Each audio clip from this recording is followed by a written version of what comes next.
Last time on Ketchup with Max, we discussed medieval cheesecake and the lost episode of Tasting History. What adventures lie in wait for our heroes today?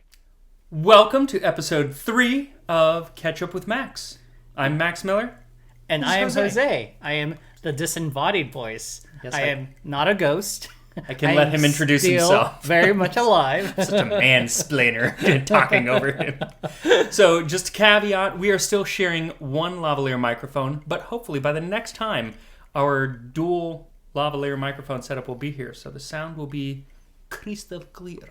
So for episode 3, not much adventuring, but we are going to discuss your episode 3 of Tasting History, Hot Buttered Beere. Hot Buttered Beere. 400-year-old recipe. Still can't say that. Is it beer with an E? Beer with an E. Buttered, B-E-E-R-E. I think the recipe is probably from like 1590s or something. So that's just a spelling. Interesting. By the way, because people asked last time, the cocktail of today is it's just gin and tonic or gin and soda, but the gin is Hendrick's Midsummer Solstice. It's very botanical and lovely. You should try it. By the way, this is not an ad. We didn't get paid for this. Yeah, this is not an ad. He just loves gin. I just love gin. In fact, we are filming this on the day that I released my gin episode. So if you haven't watched it, watch it. Please watch it. It's really good. Well, anyways, Please watch it. It sounded so desperate. Please watch it. Please like me. Are we there yet? I don't know. Did we already go through the rise and fame of Tasting History? So this is the after years. This is the decline. You've gained weight. Nobody wants to work with you because you're a mess. Fat, bloated, found dead on a toilet phase. No, we're not. From Wayne's World. You're not dead yet. I'm not dead yet. You're not dead yet. Okay. Let's get back on track. All right, so let's discuss Hot Buttered Beere. Hot Buttered Beere. Hot Buttered Beere. First topic that I want to discuss on this recipe is pewter pots, because it comes up often in the comments. Yes, it does. Yeah, because you're like, I want a pewter pot. All right. So I say in the episodes, the recipe says to mix this stuff in a pewter pot, and I said I want a pewter pot for Christmas. Didn't get a pewter pot for Christmas, so kind of falling down on the caveat. For Christmas, we were supposed to get a washer and dryer because we're adults now. Took we us said no. 8 weeks we said to get no a working dryer. We said no gifts. That's true. But a pewter pot would have been nice. Okay. Well. But people were very worried for my health, so I do thank them that a pewter pot would include lead, which would be true. An old pewter pot would contain lead, and you wouldn't want to cook too many things in that because you don't want it to leach too much lead. But modern pewter, even for like the last 200 years, I think they replaced it with nickel, maybe? Somebody's going to correct me. If you know what they replaced it with, correct him. Please I like correct to. me. He does. Yeah. He's often right, but not always. Just to catch those rare glimpses. It makes me feel better. Speaking of not often right, this episode had a not often right moment when I mentioned porter. Because so they used the word beer and ale interchangeably at the time of this recipe. And I mentioned other beers, other things that could be used, like types of beer, and I mentioned porter. But porter had not been invented yet. In fact, it wasn't invented until like the early 1800s. So I actually was able to snip that out of the episode. But there have been corrections. And that's okay. You know what? We welcome that because we're not above that. Like, no, please point out when I'm wrong. Yeah, it happens. 100%. Because you're good. You would. I absolutely would.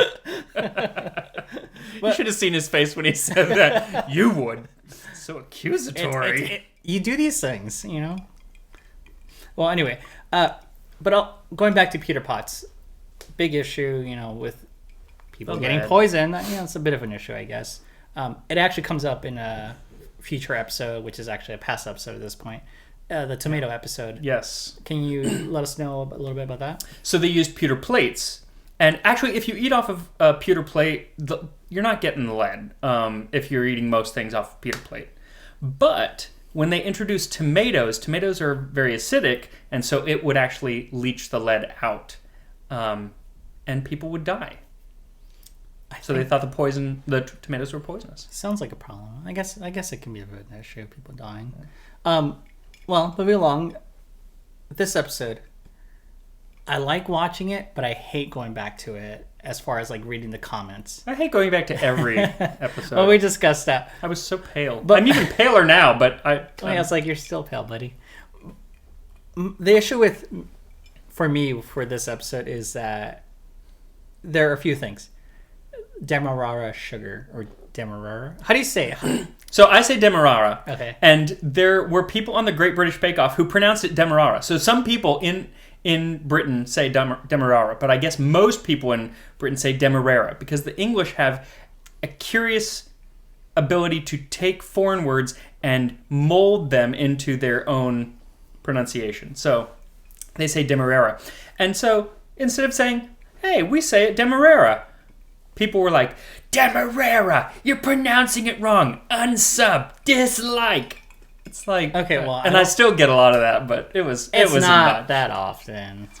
It's enough. Okay, well, even one. It just takes one. It just takes one. We get it. Again, we are very sensitive. Especially when this episode came out, I was just starting. And I know. I was very thin-skinned. You're a baby YouTuber. Yeah. Oh. Okay. Second thing about sugar. I feel like you made a comment that it was hard to find. It is hard to find Demerara sugar in the United States.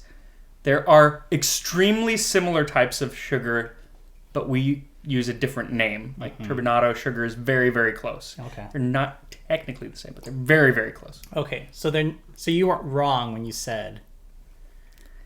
The thing is, you can get it online, but you have to remember when I was filming this episode, and this comes up big time for Hypocrites, but I was filming this episode basically the week that the world shut down.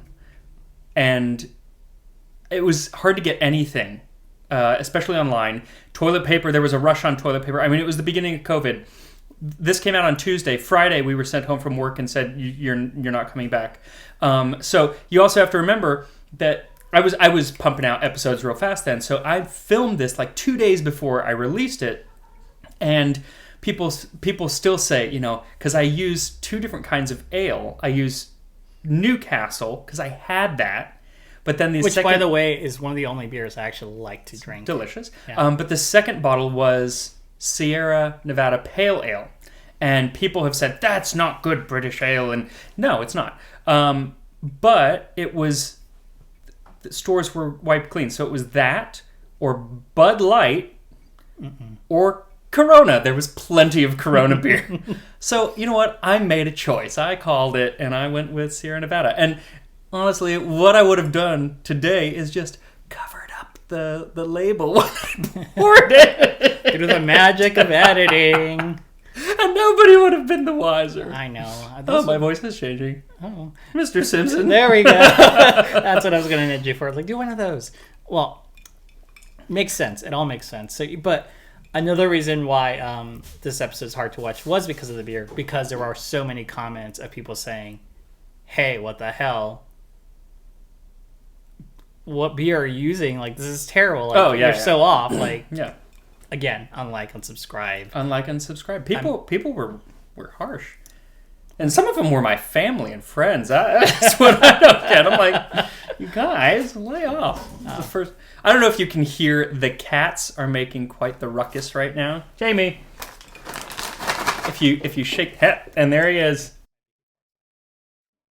Cersei is looking down here with such jealousy.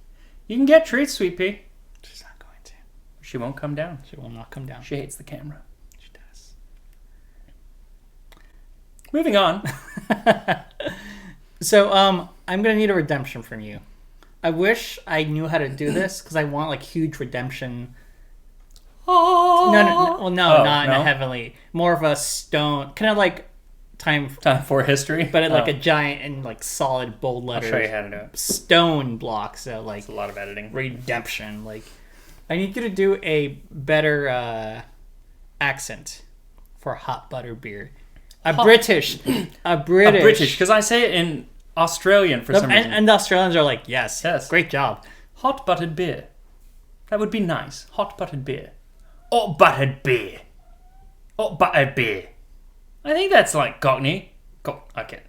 I'm as bad as, what's his name? Dick Van Dyke, and it's a terrible Cockney accent. Oh, buttered beer. Deer in headlights. Buttered beer. I have no idea what you're talking about. I'm sorry. We come from different worlds. Weird. In Mary Poppins, Dick Van Dyke is supposed to have who plays Bert, is supposed to have a Cockney accent. And it was horrific. And he got called out after that movie. How old are you? Wait, did you watch it when it premiered? I have no idea. Moving on. Okay. Sorry. We will not discuss his age. He's actually eternal. That's right. He's been alive for a long time. That look good. All right. It was an interesting episode. Not my favorite. Why not? Well, we're not beer drinkers, and you did say in this episode that you had to drink everything by yourself. Hey, buddy, I tasted it. I liked it. You did. But in general, it was thicker than I like. Yeah, it's the butter and the eggs and the sugar. Which, by the way, in the comments, some people are like, oh, there's like things floating in my thing. Yeah, so, and I don't know why. So I made it a couple times, and it worked like a charm. But... Wait, you made it a couple of times, though. Does that mean it didn't work every time? Well, because I was still working on, like, how to do it. Okay. But it didn't... So it worked like a charm in some ways, but it didn't work like a charm in that I never had scrambled eggs. And some people have had scrambled eggs. So if the beer is too hot when you add the egg, and the egg is too cold, then it will scramble. So what you actually have to do is temper the egg. But I usually leave my eggs out so they're room temperature. Got it. So they're kind of... They're okay. And if this ends up in the cookbook, then I will make sure to mention that in the updated recipe. I'm updating a lot of recipes because I've learned a lot from having hundreds of people do them. It's like, Which is great. And by the way, if you follow Max on Instagram or Twitter, tag him. Yes, if you make something, tag me. I love seeing them. I love sharing them. Honestly, they're fantastic. The biggest compliment was in Thanksgiving. So many people made the pumpkin pie. It was amazing. Pie, yeah. The one thing that is really enjoyable to see and yet hurts just a little bit is when theirs looks so much better than the one that I made. You know what? Because their photography skills are fantastic. It's sometimes. Not even the photography skills. It's the fact that a lot of them are bakers and have more experience. Like you are. I don't want to call you an amateur because I feel people. Well, technically, I'm paid now, so I'm not an amateur. I can no longer be in the baking Olympics. Is that a thing? You have to be an amateur to be in the Olympics. Baking Olympics. No, that's not a thing. It should be a thing, though. I would watch it. That would be the Great British Bake Off, which you have to be an amateur to be in. Oh, well, I guess you're right. Fine. But they don't actually give a prize, and that kills me. Give those people money. Flowers and a cake stand. I'll take the money. Moving on. So my favorite moment about this episode was the sticky pants moment. Yeah, the ale Connor. Yeah. Tell us about the ale Connor. So there are stories, and again, it's very likely apocryphal, that one way that they used to test the beer, the quality of the beer, was to pour some onto a wooden bench and then sit in it and let it dry, and if it stuck, then I can't remember now. If it stuck, that meant there was too much sugar in the beer and not enough alcohol. So it was like a weak beer. So like they had different types of beer. There was strong, weak, and then double beer, which was super alcoholic. And if they were trying to sell like one, because they were taxed at different rates. Do they have probably not real. An ale Connor for like a cocktail Connor? Because that's wouldn't that be fantastic? Yeah, a gin Connor. I want to be a gin Connor. I'd just be drunk, and I would never make it to wherever I needed to go. A gin and Oreo cookie Connor. You like Oreo cookies? I can test all the Oreo cookies. It's the most amazing food ever. I don't let them in the house because I will eat an entire sleeve. I didn't know you liked Oreos. See? 7 years together, and we're still learning new things. You know what? I wouldn't mind tasting the chromatical Oreos because Lady Gaga did those. No, I just want regular Oreos. Well, double stuffed. No. Well, no, they're like lime green. I don't know what flavor they are. They might be regular flavored. Moving on. Okay, fine. User comments. So one of my favorite ones, because it actually does come up whenever you say X old recipe,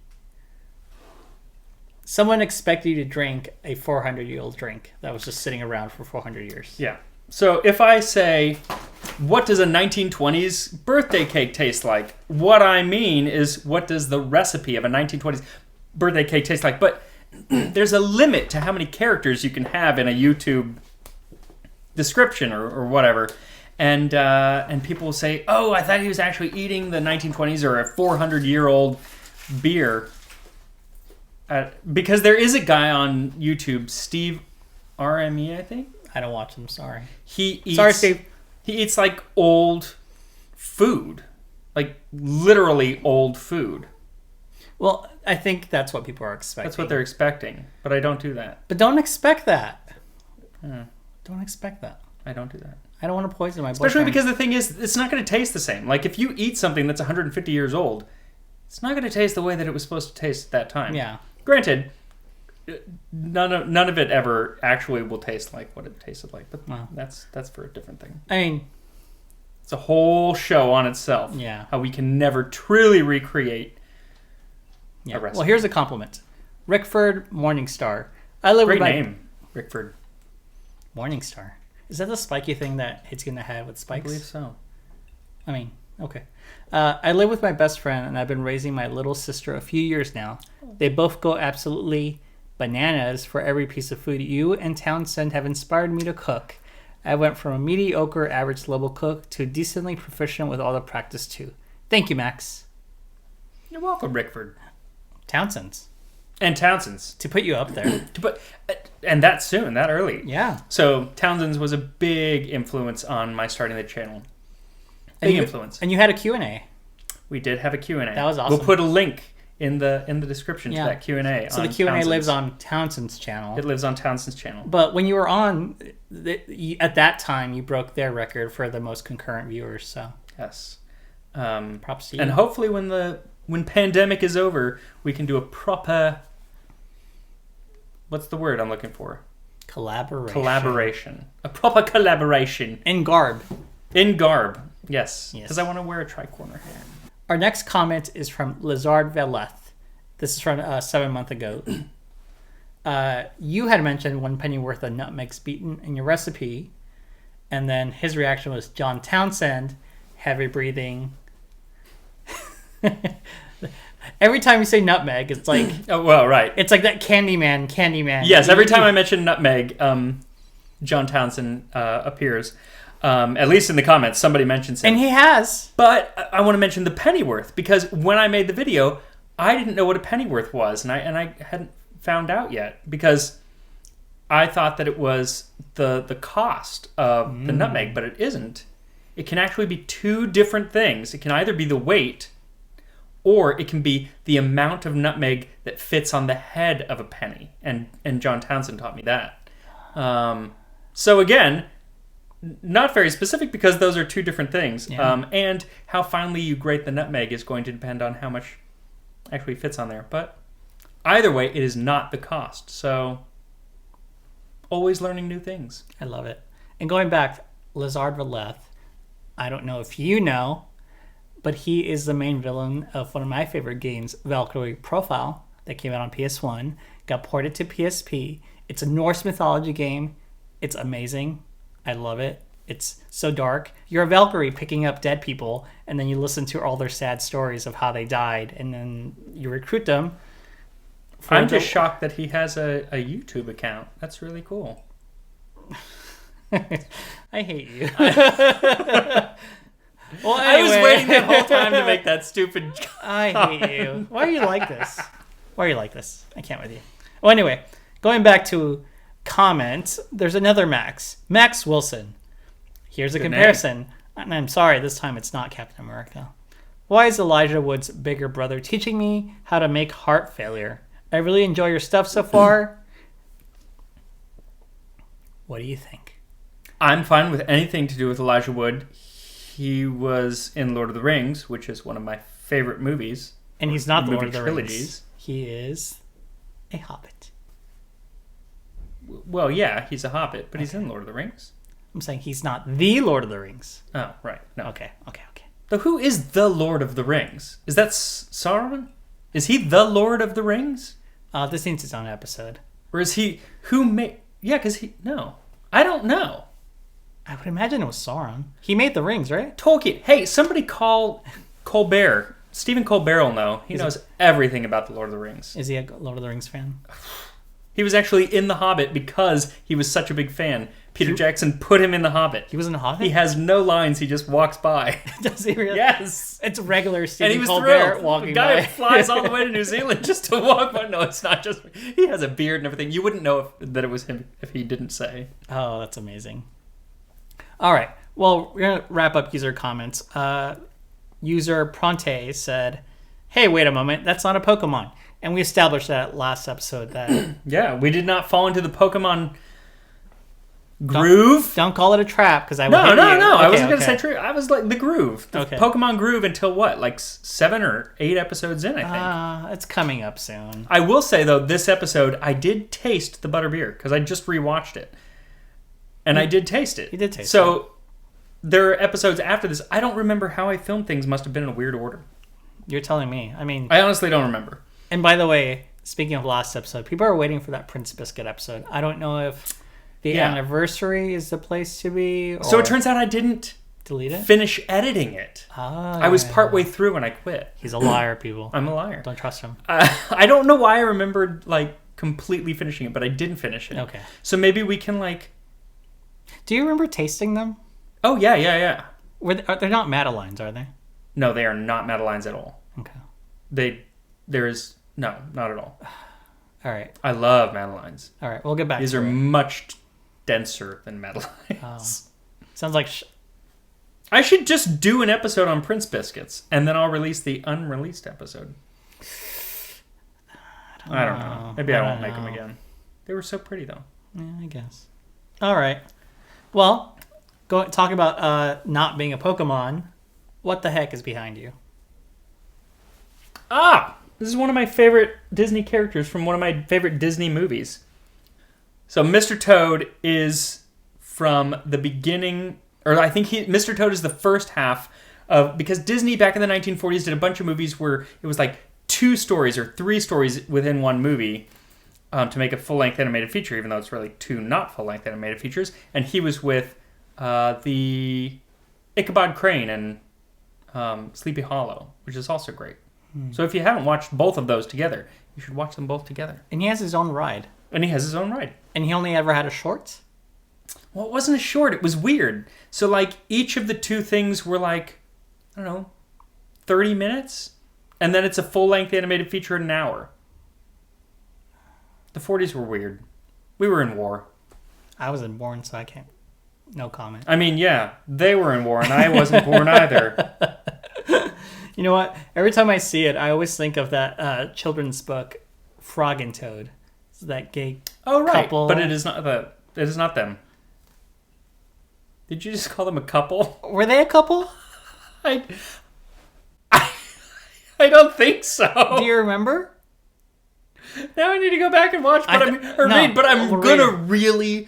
gonna bet that they were not a couple. Okay. Well, I want viewers to comment and say, hey, Frog and Toad, are they a gay couple or best friends?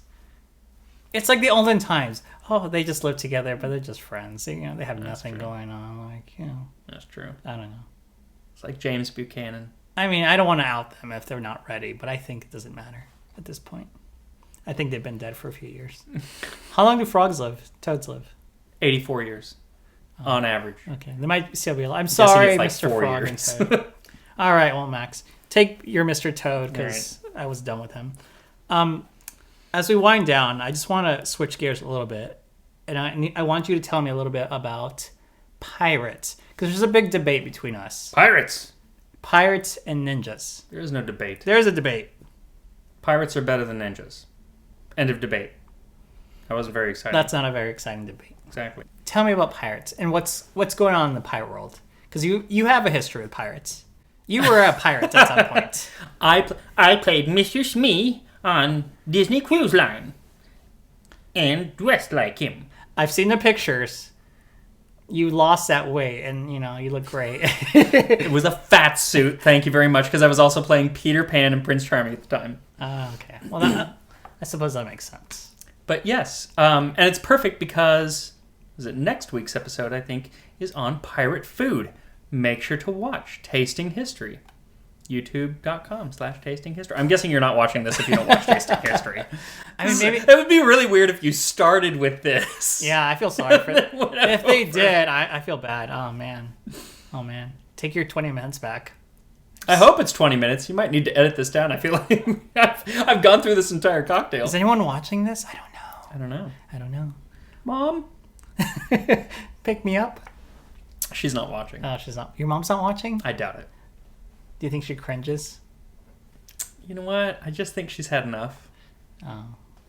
She's like, he's out of the house. Yeah. I'm safe. She's been with me for 30 years that she's like, You're good. This is Jose's problem now. Yeah. That's why she's nice to me. Yes. She's like, take him. I love it. Well, anyway, Maxwell, it's been a pleasure. By the way, his name is Maxwell, not Max. Maxwell. He is a liar. I told you so earlier. I have never gone by Maxwell. But yeah, it's Maxwell. All right, Max. And I've got nothing. This is great. Well, thank you for letting me take 20 to 30 minutes of your time. It's been a pleasure. You. Thank you, viewers, for watching the third episode of Ketchup with Max. I really appreciate you, and we are a work in progress. So keep the suggestions coming. Give us your suggestions for Ketchup with Max.